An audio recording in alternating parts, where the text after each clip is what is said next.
Wala siyang bunga. As ito by May to June eh. Pero yung pupuntahan natin may bunga. Oo, kasi yun, may high-tech yun eh. Mayroong medyo, High-tech. yeah, with additional, ano yun eh. May secret. Oo. Okay. Makatinuan mag-iisip. Para ka na rin nagbabakasyon eh.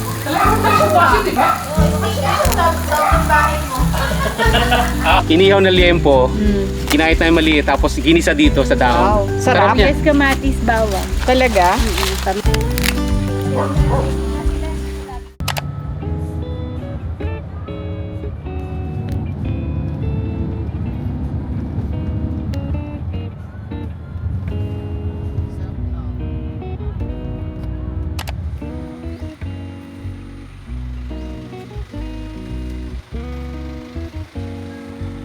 Good morning, good morning. Nandito na kami. Hello, madam! Hello po. May ganyan din ako t-shirt. Good morning po. Good morning. Good morning. Tatlong dekada. Bago kita nakita. Oo nga eh. Ikaw pa rin i-imagine niya na itsura mo. So yung coffee nyo, kayo din ang gumagawa ng beans? Hindi pa ngayon. Kasi, inalis na yung kape. Inalis na. Pinalitan niya ng ano. Ng Una, ginawa kape, tapos pinalitan ng paminta. Tapos, nung nasawa sa pamintang tatay ko, pinalitan ng dragon fruit. Real tea, good hub. Eto na, upa sa amin to. So, Ayan, magkano Oh, rent niya sa commercial? 6 lang. Hello. 6,000. Gano'ng kalaki? Patingin naman ng commercial space. Ako yung susi, alas mo sir, man. Yung i-sealing ko at saka yung counter talaga na ano. Wala akong mga good finishing carpet na. Kaya, Inano mo na yung tawag dito. ano na siya, metal na ano. Paggawa.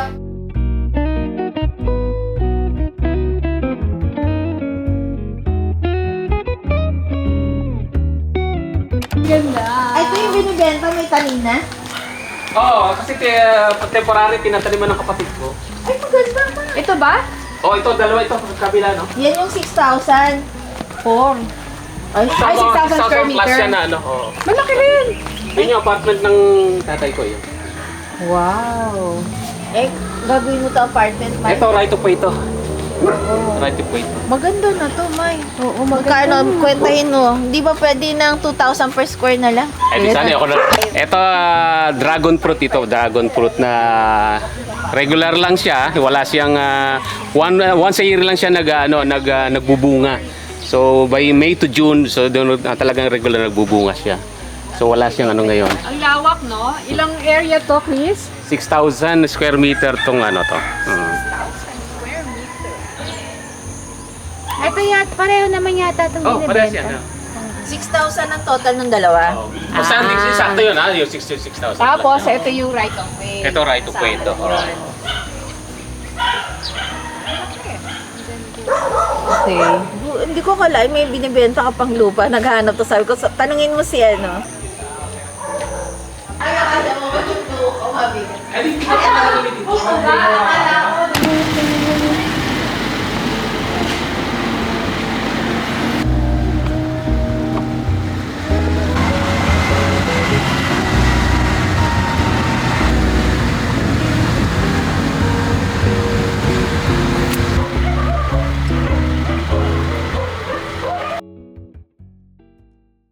Welcome to Hermoso Farm, Alfonso, Cavite! Yay!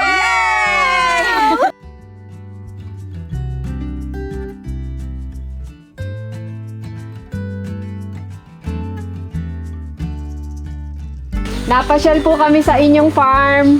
Good morning po. Nanay Sening. Ayan. Anay Good Sening. morning po. Mga kaklase po kami ni Chris sa TIP. Ang madugong taon. Yan yung mga milyonarya ng ano. Ay, Hindi po, mas mayaman po kami. Kami po ay ano, Hardworking pa din. Opo. Learn from Si Tatay Peng, yan. Hello po. Ay, hindi ko po maisip na kayo 84. Opo, at hindi maganda kasi may activity sila. Yes. Oo, No. parang mga 70 lang. Lagi nagde-date yan dito pagka araw-araw. Hindi na, 5:30 pa lang naalis na sa amin. Naka-e-bike sila. Tapos babalik na sa amin mga 3:30 na ganyan. Ah, talaga? Ganun, ganyan ang kanilang ano. Ilang years na po silang kasal? Ano na, 58 na kasi 57 na ako eh. So after 1 year, ako panganay. Oh, panganay siya. Naka-harvest na ng one time last week. 1,200 kilos ang na-harvest nila. Meron din silang native na baboy. Eto, silipin nyo. Namin. Pagkababoy po na sila rito. Parang free range, ano? Pwede Native. silang mag-ikot-ikot. Ay, hindi. Dito lang yan, sa native lang. Ano yan, lechon o... Lechon! Nung Christmas party namin, nagpa-katay kami ng isang ganyan, 30 sa church. Free range lang yan, ganyan lang. Ganyan lang yan. Ang kanya kinakain ay yung mga dragon fruit na, no? Yung libaw, na-reject na, yung mga crack. Kain nila. Dragon fruit. Saan dinadala yung na-harvest? Merong kaming contact na trader na, nagpupunta na sila rito. Tapos sa kinukuha na kuha nila. per kilo? Yung primera nila, which is mga almost 1 kilo per piece, 160 per kilo. Yung hindi primera. Hanggang 100. Bali, 160, 150, then 100. Magbenta na tayo. Nagre-range ng 1 kilo siguro. Hindi to. Wala tong 1 kilo. Basta may mas malaki pa dyan. Oo, yung malalaki talaga. Ganun ba? May mga primero pa pala Class yan. A, parang ganoon. Ano ang patabaan nito? Pinapatabaan to para... Yun nga, yung Manure ng manure ng baboy. Baboy. Kaya healthy Bago pa food mag-start, na. ilalagay na siya, bago pa magtanim, na siya, naka-prepared na. Paano ang ugat niya? Nasa baba? Yung coffee bean, no? Diba? Nasaan? Hindi, ito, mga ugat niya. Ayan. Nakaano sila ng coffee. Dati kapihan to, pinatay lahat ni Ama. Hindi na ba na lahat pa? Tapos Ang galing kinonvert ng ng isang mango. Mga 800 grams ang isang piraso nito. Yan. 800 grams. Oo, ito. Mabigat din. Mabigat siya. Kasi water yan eh. Mga ilang tanim, ilang puno yan. Hindi ko mabigyan, hindi ko alam. Wala akong no idea. Pero ano sabi mo area nito? 2 hectares, almost 2 hectares. So. Hectares? Bakit? So cute! Tapos, meron siyang Mayroong pinaka kapag ka yung tapos na yung kanyang pamumunga, alisin nila yung mga old katulad para magbago ulit ng Mag-i-spring up another another branch. Galing. Tapos paano naman yung yung ilaw? kapag ka walang ilaw, every May to June lang siya once a year lang siya namumunga. So kung may ilaw. Kung may ilaw siya, almost 3 to 4 times a year. Pero paano mo, anong oras mo iniilawan? Ano siya, nag-start siya ng 7 o'clock up to 10 o'clock lang. Ganun. Ng gabi? Ng gabi. Oo. Okay na din. Oo. Mas lumalaki yung kanyang bunga dahil doon sa ilaw. Napansin nila na Mas malaki. mas malaki. Mas malusog. Mas malusog, mas mabigat yung kanilang So, dahil per kilo yung bentahan, siyempre mas profitable. Mas profitable. Ang galing. Oh, ito ang ganda, Makuha mo sa'yo na lang. Ang ganda. Hindi akin yan, papamigay. Sabihin natin kay Tatay Paeng. Tatay Paeng. Ang ganda ng ng farm. Mahina ang kamay. Yes. Ayan, okay. Oh, pwede na yan. Isa pa, yun pa Ganda isa kayo. maganda. Ang ganda. Yun pa isa. Emily, ikaw naman. Previously, parang 1 month, every 1 month, meron silang ani. Gaano ka kayo kadalas mag-harvest? Ayun, siguro mga 45 days up to 60 days, harvest ulit yan. 2 months lang. 2 months, 2 oo. months. Okay, that's good. Ano po yung mga pinuputol po? Tinatanggalin lang yung mga batang na hindi siya relevant pa. Kung sabihin, nakakaagaw ng sustansya para sa mga para lumaki agad. Yan, tinatanggal nila Paano yan. mo malaman kung yun ay kailangan ikat o prutas siya? Hindi, iba naman yung pag-o-start niya. Makikita mo agad na bulaklak siya. Yung Saan? Ayun siya. Ay, itong bulaklak na yan. Yan ang Parang magiging puso ng bunga. saging. Oo, yan ang magiging bunga. Oh, Parang pruning po, ano po. Pruning yan. Pinuprune Pruning. niya. Okay, okay. Kaya din tuturuan ka niya. Akala ko tuturuan mo na. Hindi. So, ayan, ang dami mong ano. Ayun. Malaki-laki talaga to ah. Ayun. Yay! My first harvest of dragon fruit. Nga, picture. First harvest. Yes.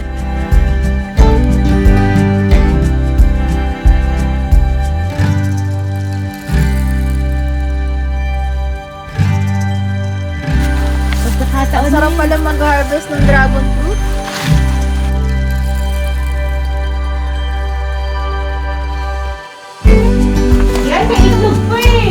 Tapos paano siya nangingitlog? Ito lang? Yan lang sa Ang pagkain nila. Pits. Ay, ang galing naman. Pagkain nila feeds. Araw-araw siya umitlog. Oo. Pero ngayon madalang na, kaya papalitan na sila, matanda na. Paano Ikakal sila? na. Ginger yan? Ginger Tagalog. Hindi yan yung